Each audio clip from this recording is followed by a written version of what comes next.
आज का topic start कर रहे हैं। टॉपिक है हमारा प्रीपोजिशनल लॉजिक्स। जो बुलियन लॉज या गेट्स बुलियन लॉजिक्स होते हैं, काफ़ी कुछ कुछ उससे आपका ये रिजेंबल करता है और थोड़ा इसमें कुछ एडिशनल बातें भी होती हैं।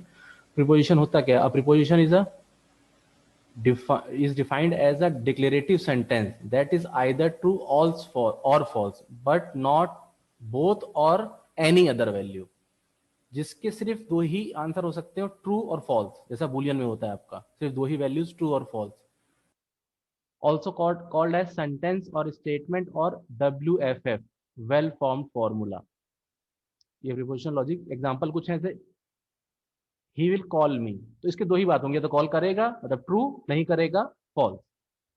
Himanshu is taller than Arjun, तो इसके दो ही बात है। हालांकि इसमें थ्री मतलब दोनों सेम हाइट की भी हो सकते हैं, मगर हम टॉलर के बारे में बात कर रहे हैं, तो या तो हाँ या तो नहीं। मतलब अगर सेम हुआ तो वो टॉलर नहीं है, वो जो थर्ड सिचुएशन सेम हाइट की है वो नहीं में जाएगी। तो दो ही बात हो सकती है, ट्रू और फॉल्स। प्रीपोजिशन दो टाइप के होते हैं, एक होता है सिंपल प्रीपोजिशन, एक एक sentence, it is raining like example में, या I will take an umbrella. ये दो अलग अलग चीजें हैं अगर, तो ये सिंपल हैं। और इन कंपाउंड प्रीपोजिशन मतलब अगर हम एक प्रीपोजिशन के साथ कुछ और ऐड कर दें, एक प्रीपोजिशन के साथ कुछ और ऐड कर दें, जैसे I will take an umbrella if it is raining, तो it is raining that is a single preposition, I will take an umbrella that is a single preposition. हमको कंबाइन कर रहे हैं तो कंबाइंड कंपाउंड प्रीपोजिशन सामने आ रही है हमारे। तो दो तरह की प्रीपोजिशन होती है, सिंपल प्रीपोजिशन जिसमें केवल एक सेंटेंस होता है, और कंपाउंड जिसमें एक सेंटेंस के साथ मतलब एक प्रीपोजिशन के साथ कोई और बात भी ऐड कर दी जाए। जरूरी नहीं कि दो प्रीपोजिशन ऐड किए जाए, हालांकि यहाँ लिखा हुआ है एटलीस्ट टू और मोर प्रीपोजिशन, मगर एटलीस्ट टू और मोर प्रीपोजिशन का मतलब यहाँ पर दो अलग अलग सेंटेंसेस को नहीं को आपस में ऐड करने की बात नहीं है खाली। जैसे इट इज रेनिंग, तो अगर कह दी जाए no it is not raining, तो ये भी एक कंपाउंड प्रोविजन, क्योंकि इट इज रेनिंग एक प्रीपोजिशन था, उसको उसका नॉट निकाला गया, मतलब उसका रिवर्स निकाला गया, तो वो भी कंपाउंड प्रीपोजिशन में ही आएगा। तो ये प्रीपोजिशंस होते हैं, ये इनके टाइप्स होते हैं। प्रीपोजिशन एक, हाँ, समझ लीजिए काफी आप देखें तो सेम बात है। बहुत फिक्स वर्क होता है यहाँ पर, ज़्यादा इसमें आपको बहुत कैलकुलेशन या मैनिपुलेशन की ज़रूरत नहीं होती है। तो जैसे ये प्रीपोजिशन की डेफिनेशन हो गई, और प्रीपोजिशंस को आपस में कनेक्ट करने के लिए कुछ कनेक्टिव्स यूज किए जाते हैं। These are used to join simple preposition into compound and compound into larger compound preposition। Five types के होते हैं, फोर टाइप्स यहाँ लिखे हैं, एक नेक्स्ट स्लाइड में है। इन फाइव में से जो थ्री हैं वो तो आपके बेसिक गेट्स हैं, बेसिक बुलियन गेट्स जो होते हैं। डिस्जंक्टिव और की तरह काम करता है, प्लस के साइन से या वी के साइन से रिप्रेजेंट किया जाता है। कंजक्टिव एंड को कहते हैं, ये डॉट से या एम्परसेंट के साइन से या कैरेट साइन से रिप्रेजेंट किया जाता है। इन दोनों में कभी कभी कंफ्यूजन हो जाता है कि किसको कैसे याद करें, तो आप ध्यान रखिए, जो ए जैसा है वो एंड है। ए जैसा मीन्स एक बस एक हॉरिजॉन्टल लाइन मिसिंग है, तो जो ए जैसा है वो एंड है, और जो दूसरा है वो और है। इन इन दो साइन में अगर कभी कंफ्यूजन हो जाए तो ए जैसा जो है वो एंड है, इस बात का ध्यान रखें। निगेशन नॉट है, इसको वेव साइन या टिल्ट साइन बोलते हैं। बाकी आपको ये साइन तो पता ही है, ये दो साइन तो होते ही थे इसके, ये दो साइन और हैं इसके, इन दो साइन से भी रिप्रेजेंट किया जाता है। तो कहीं पर भी अगर लिखा हुआ है कि ए और ये साइन है जिस जंक्टिव कहते हैं, इसकी टू टेबल बनाइए, तो आप और की टू टेबल बना दीजिए, A B 0 0 1 1 0 1 0 1, और में क्या होता था, एक भी ट्रू पे ट्रू, तो इसका आंसर 0 1 1 1।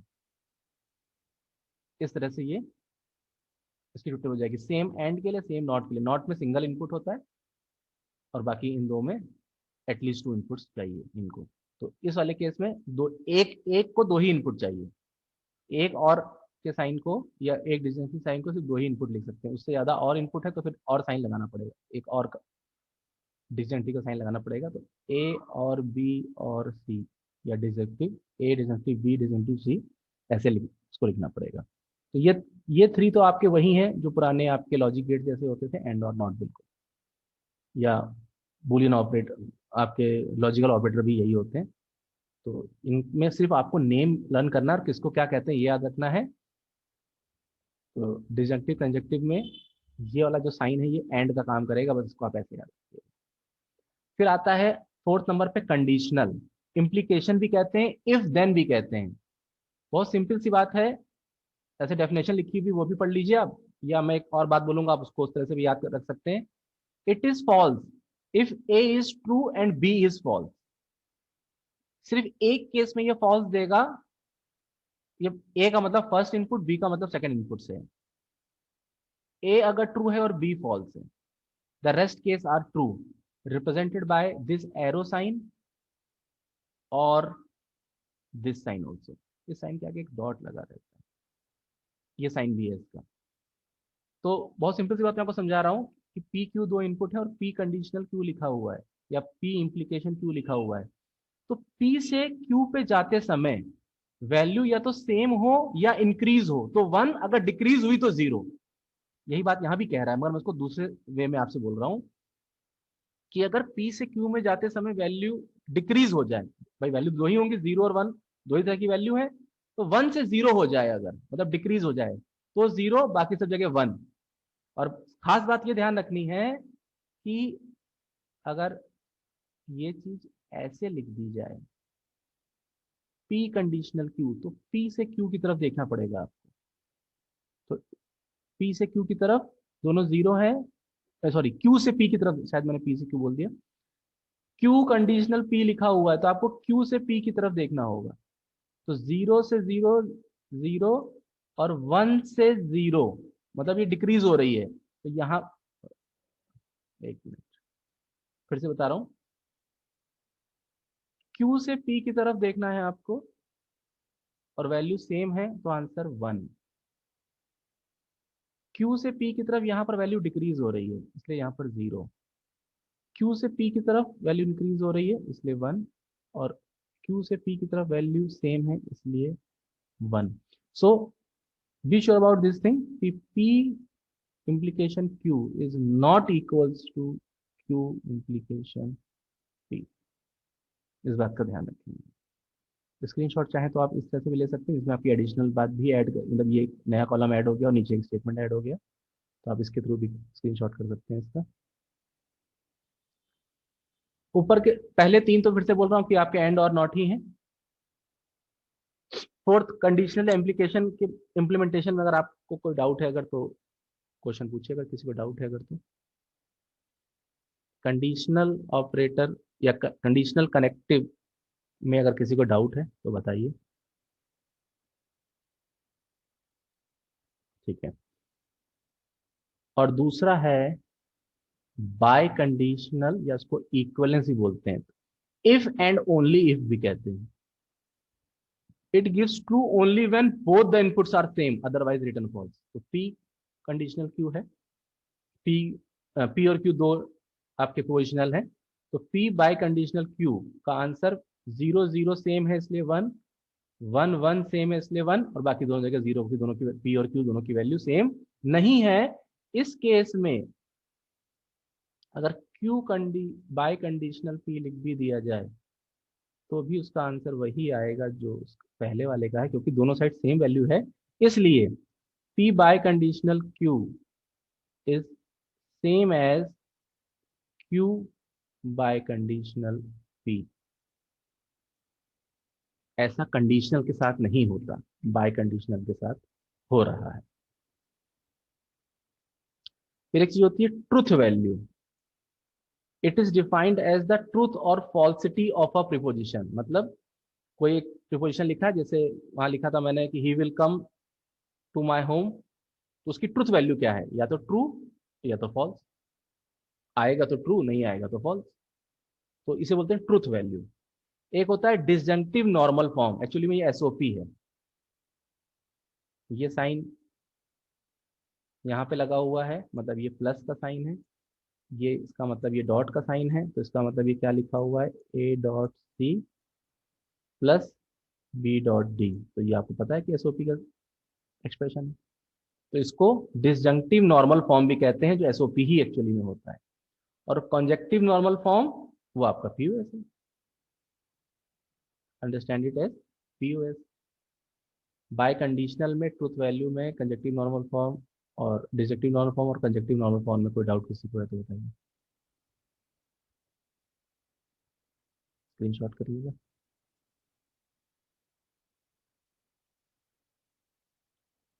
आगे देखेंगे कुछ टर्मिनोलॉजीज होती हैं। उसमें सबसे पहली चीज है tautology. टोटोलॉजीज, a tautology is a formula which is always true for every value of its prepositional variable। मतलब आपका एक ऐसा एक्सप्रेशन जिसमें जो इनपुट्स हैं उनकी किसी भी तरह की वैल्यू लिख लीजिए आप, आंसर ट्रू ही आना है। एग्जांपल ऐसे है कि proof it is a tautology, तो क्या करना है आपको, ए और बी आपके इनपुट हो गए। एक पहले आप ये बना लीजिए, ए कंडीशनल बी, और फिर उसका ए के साथ एंड कर दीजिए, और फिर जो आंसर आए इसका बी के साथ कंडीशनल बना दीजिए। तो ये ट्रू टेबल बना लीजिए आप। तो ये हो गया 0 0 1 1 0 1 0 1 जो ट्रू टेबल होती है। ए कंडीशनल बी, तो जहां पर वैल्यू डिक्रीज हो रही हो वहां पर 0, बाकी जगह 1। फिर ये जो एक्सप्रेशन आया इसका ए के साथ एंड, तो जहां पर भी 0 होगा तो ए के लिए दो जगह 0 है तो 2 0 तो आने ही आने हैं। और फिर यहाँ बी 0 है तो ये भी 0 आएगा। दोनों 1 एक साथ कब हैं, यहाँ पर है। आप एंड के बारे में जानते हैं कि जब दोनों 1 होंगे तभी आंसर 1 आएगा, तो ये आंसर 1 आ गया। अब जो ये टेबल आई, ये जो कॉलम आया, इसका बी के साथ इम्प्लीकेशन या कंडीशनल वैल्यू यहां से वहां जाने में इंक्रीज होनी चाहिए। तो 0 से 1, 0 से 0 तो सेम है तो आंसर 1 आ गया। 0 से 1 तो इंक्रीज हो रहा है इसलिए भी 1 आ गया। 0 से 0 सेम है तो 1 आ गया। और 1 से 1 सेम है तो 1 आ गया। तो चारों 1 आ गए इसमें। इसका मतलब इट इज अ टोटोलॉजी। सारे आंसर को ट्रू आ रहे हैं। तो ये आपको प्रूफ करने के लिए आ सकता है, या ऐसा कह सकता है कि identify whether it is a tautology. और जो आगे आने वाली चीज है, तीन चीजें होती हैं, तीन में से क्या है, तो आप उसकी टोटल बना के देख लीजिए। जो लास्ट कॉलम में जो आपको फाइनल आंसर आए वही बता देगा कि वो टोटोलॉजी है या आगे जो आने वाली चीजें हैं वो है।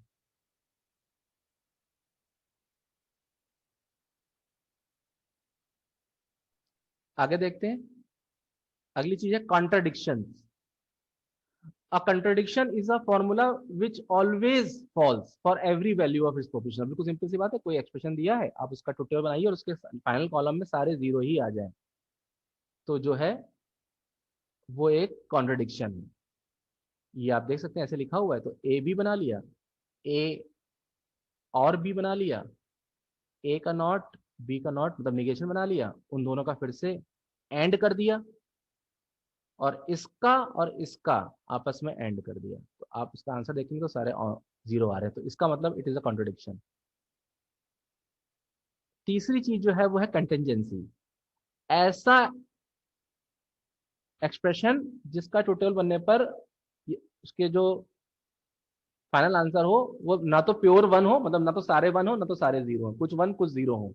That is called contingency. तो क्वेश्चन आएगा कि आपके सामने एक एक्सप्रेशन लिखा होगा, कहा होगा identify the nature of this expression whether it is a tautology, contradiction और कंटेंजेंसी। टोटोलॉजी, कॉन्ट्रडिक्शन, कंटेंजेंसी में कोई डाउट किसी को अगर, आगे देखेंगे। Converse, inverse and contrapositive. एक आपके सामने एक प्रीपोजिशन लिखी होगी और आपसे कहा जाएगा कि इसका कन्वर्स, इनवर्स और कॉन्ट्रापोजिटिव निकालिए। तो हालांकि आपको डायरेक्ट निकालना होगा, मगर मैं इसको एक और तरीके से समझा रहा हूँ। जैसे एक प्रीपोजिशन है, उसका नेम है पी और एक है क्यू। तो पी में बोला गया है इट इज रेनिंग, और क्यू का मतलब बोला गया है I will take the umbrella. तो पी इम्प्लीकेशन क्यू का मीन्स क्या है, if it is raining then I will take the umbrella.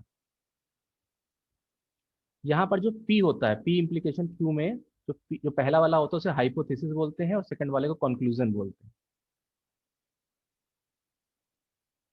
तो इस पी कंडीशनल क्यू जो एक कंपाउंड प्रिपोजिशन है, इसका कन्वर्स क्या होगा। कन्वर्स का मतलब सिंपल सा है कि इन दोनों चीजों को, हाइपोथेसिस और कंक्लूजन को आपस में एक्सचेंज कर दीजिए, स्वैप कर दीजिए। So the converse of P conditional Q will be Q conditional P, which means, यहां पर मुझे कोट्स लगा देना चाहिए,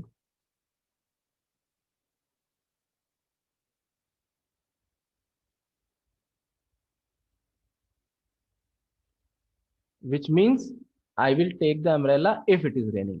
ये इधर आ गया, ये इधर आ गया, इस चीज को बोलते हैं कन्वर्स। इनवर्स, इनवर्स का मतलब है जो भी कंपाउंड प्रीपोजिशन दिया है उसके दोनों हाइपोथेसिस और कंक्लूजन में दोनों में निगेशन लगा दीजिए, नॉट कर दीजिए। The inverse of conditional statement is the negation of both hypothesis and conclusion. तो दोनों के आगे नॉट लगा दीजिए, और इसका मतलब क्या है, if it is not raining I will not take the umbrella, दोनों नॉट हो गए।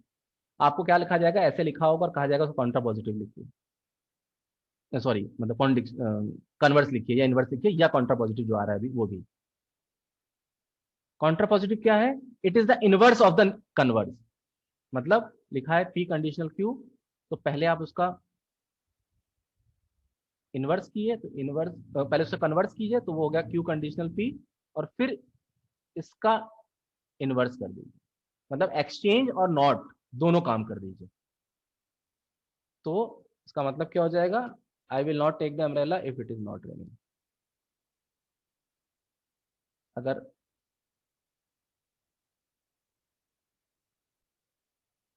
एक्स कंडीशनल निगेशन वाई का कॉन्ट्रा पॉजिटिव क्या होगा, आपसे ये अगर पूछा जाए तो आपको बताना है कि ये क्या होगा। अक्षत क्या होगा, इसका कॉन्ट्रा पॉजिटिव क्या होगा?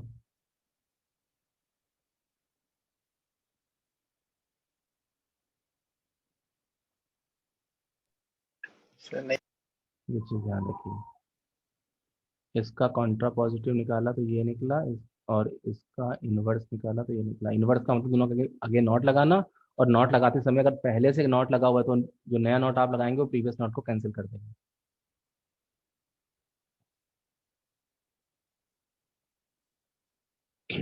नेक्स्ट टॉपिक देखिएगा, साइलोजियम,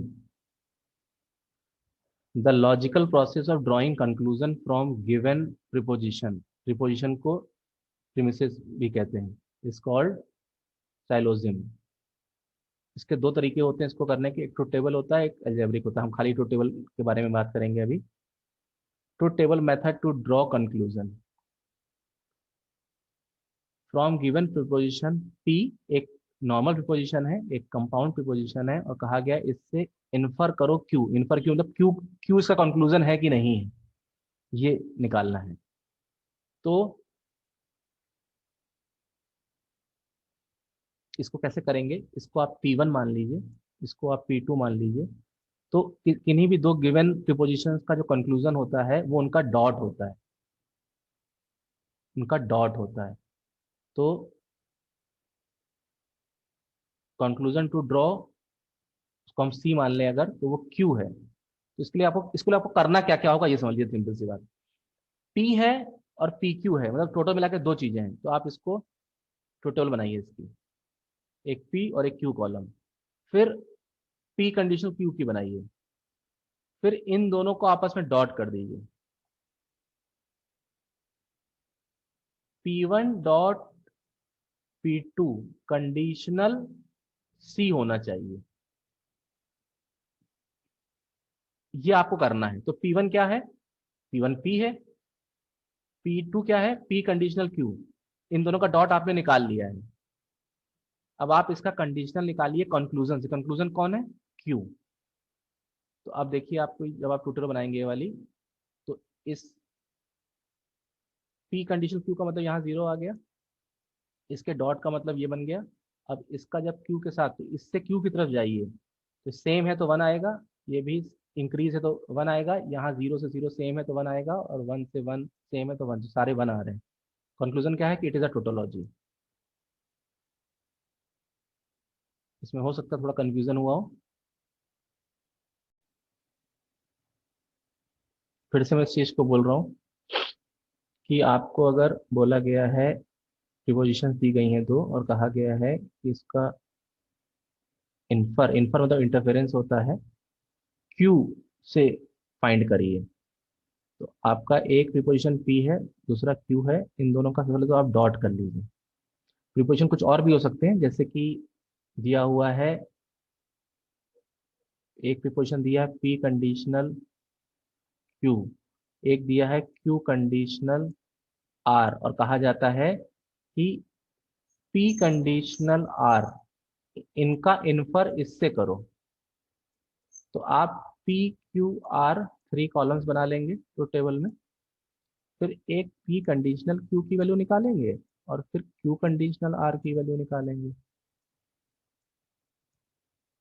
फिर इन दोनों का आपस में डॉट कर देंगे। तो पी कंडीशनल क्यू का जो आंसर आया होगा उसका एंड क्यू कंडीशनल पी के साथ कर देंगे,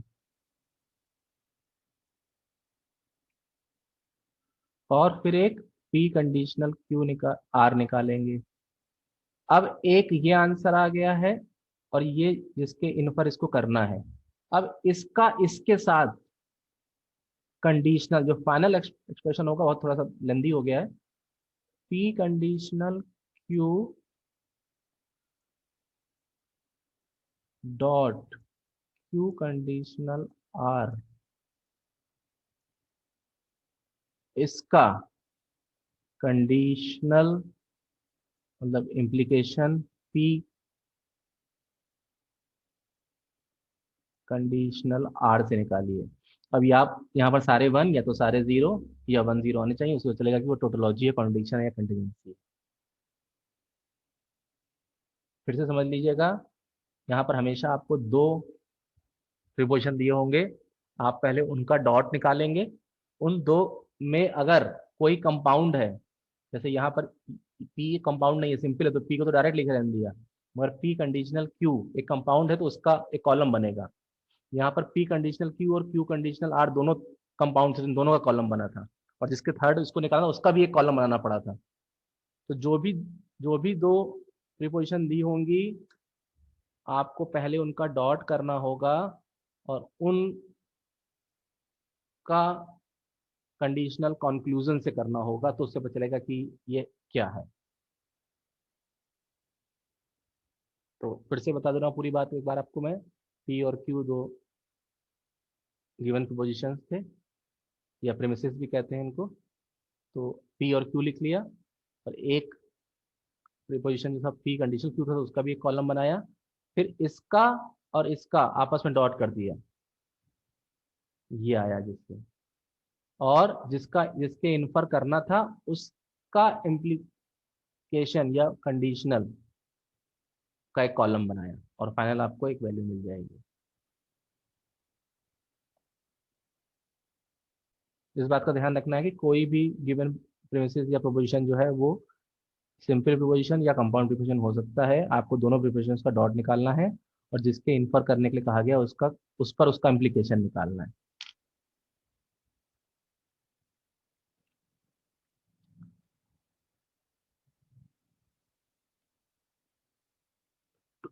इस चीज को डायरेक्ट भी कर सकते हैं, टू इंटरफेरेंस रूल्स भी होते हैं, एक मॉडस पोनेंस और एक चेन रूल। दोनों का मतलब समझ लीजिए, जैसे एक है, एक इम्प्लीकेशन है, सॉरी, एक प्रीमिसिस है पी और दूसरी है पी कंडीशनल क्यू, तो जब इसको हम मॉडस करेंगे तो पी पी कैंसिल हो जाएगा तो क्यू ही बचेगा। इसका मतलब क्या है, मतलब इससे इससे हम क्या निकालना चाह रहे हैं। मान लीजिए पी कहता है कि मिस्टर ए इज लिटरेट, और पी इंप्लीकेशन क्यू का मतलब है कि if mister A is literate, comma, he can read. ये पोर्शन पी हो गया, ये पोर्शन क्यू हो गया। तो mister A is literate, if mister A is literate he can read, तो इसका ही के बजाय हम मिस्टर ए लगा दें। सो मिस्टर ए कैन रीड। तो ये दो बातें तो कैंसिल हो गई। मिस्टर ए कैन रीड बचा, मतलब मिस्टर ए कैन रीड का मतलब है कि he is literate.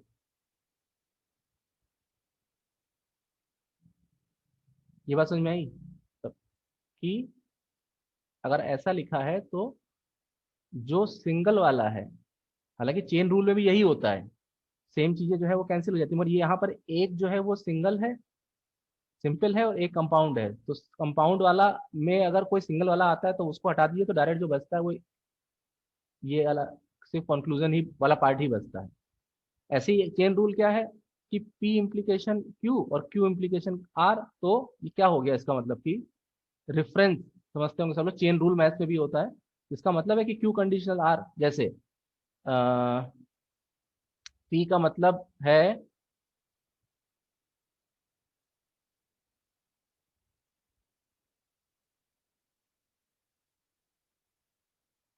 I like to sleep,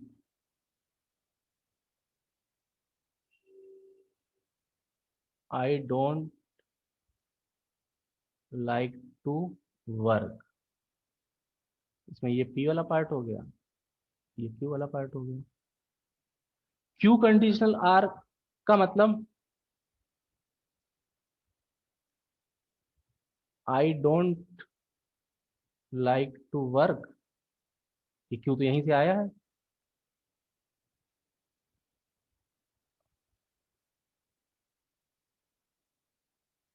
means, इसका मीन्स क्या हुआ, आई एम लेजी। तो I don't like to work, I don't like to work, chain rule क्या कहता है, I like to sleep means I am lazy. तो ये हमारा चेन रूल है कि इस बात से अगर ये रिलेटेड है और यही इस बात से, तो ये इनडायरेक्टली इससे रिलेटेड है। ये चेन रूल इस तरह से इसका आंसर कहता है। इसको चेन रूल से आप करेंगे तो ये आपका आंसर आ जाएगा। इसी इसी से हमारा क्वेश्चन बनता है कि ये P1 बन गया, ये हमारा P1 है, ये हमारा P2 है, तो इसका इन्फर करो कंक्लूजन। तो एक कॉलम इसका बनेगा, सबसे पहले तो PQ बनेगा, फिर एक कॉलम इसका बनेगा, फिर एक कॉलम इसका बनेगा, एक P1 का बनेगा, एक P2 का बनेगा, फिर P1 P2 का डॉट कर दिया जाएगा, और फिर P1 P2 के डॉट को कंक्लूजन के साथ इन्फर कर दिया जाएगा। तो यहां पर सारे वन आते हैं अगर, तो मतलब P कंडीशनल Q वाली बात सही है।